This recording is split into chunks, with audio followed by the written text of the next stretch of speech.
Njeriu më i dëshpruar është ai I cili në ditën e Arafatit thot nuk ka më fal Allahu mua.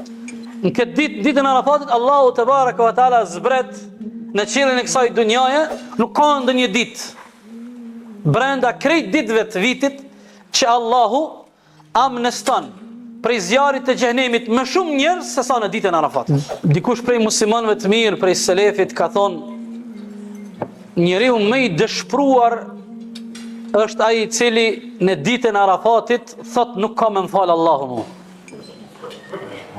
Njeriu më I dëshpruar, madje unë këta këtu xhallar që e din arabishtën, ai thot ashqa nasi, unë e zgjedha një fjalë pak më të butë, se është edhe më e rëndë arabisht kjo fjalë. Njeriu më I dëshpruar është ai I cili në ditën e Arafatit thot mua Allahu s'ka më fal. Kur ne e dim se Allahu I madhreshëm në këtë ditë zbret në qiellin e kësaj dunjaje, edhe fillon Allahu I madhreshëm mu mbur e mu krenu para banorëve të qiellit për shkak të asaj çfarë manifestojnë robërit në tokë, respektivisht në fushën e Arafatit. Ne e dim nga pejgamberi sallallahu alaihi wasallam në hadithin kutsi që çdo natë kur vije 1/3 e fundit të natës, 1/3 e fundit të natës, Allahu I madhreshëm zbret në qiellin e dunjas. Dhe I ka disa oferta. A ka të atill që kërkojnë faljen nga unë t'i fali, a ka të atill që me lutën mua unë t'ju përgjigjem, ndërsa në këtë ditë sot ka një përjashtim për këtij rregulli. Në këtë ditë, ditën e Arafatit, Allahu te baraka ve taala zbret në qiellin e kësaj dunjaje, prandaj me plot të drejtë ai muslimani prej gjeneratave të hershme tha, ai I cili në këtë ditë thot se Allahu nuk ka më fal është njeriu më I dëshpruar.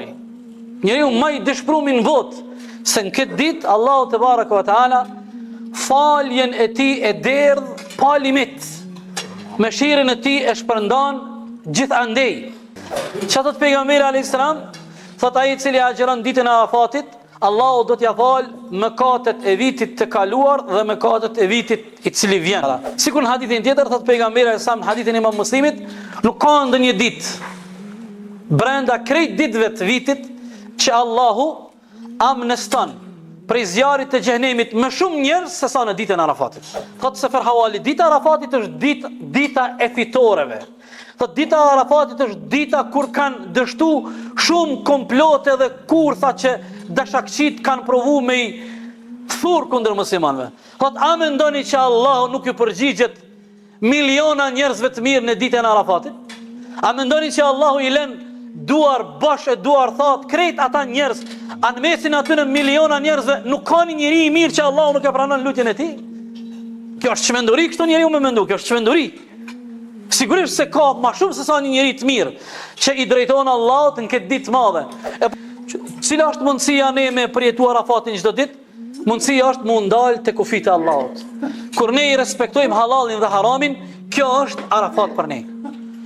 Ne s'kemi mundësi nesër, sikur haxhilert që për herë të parë I hudhin 7 guraleca në xhemerate.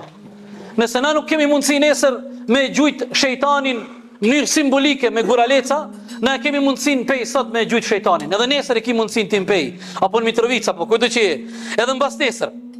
Qysh? Ne e gjujmë shejtanin duke e gjujt vetveten në mënyrë simbolike me guraleca, kur provojmë me frenu veten prej epshave, prej nefsit, prej kojtjes. Se ajo është simbolik. Ju e dini, kush ka shku me I hudh guralecat, ajo është simbolik dhe ka mbet prej Ibrahimit alayhis salam, që ka bë gati djalin e vet me e bë kurban, e I ka ardhur shejtani ka dashur me I bë cytje. Ej, e vlad e ki, ka fillu me prek ndjenin e tina, as po t'vjen gjuna, edhe Ibrahimi I ka marrë do guraleca, e ka gjujt Iblisin në fond personifikume, dhe me klemra hatës, unë e gombo njet me bë djalin kurban, mos më penga. E ne këto kemi mundësi me bë nesër, mbas nesër, kur ne provojmë me I hudh guraleca Iblisit, I cili provon neve vazhdimisht me na bëni cytje.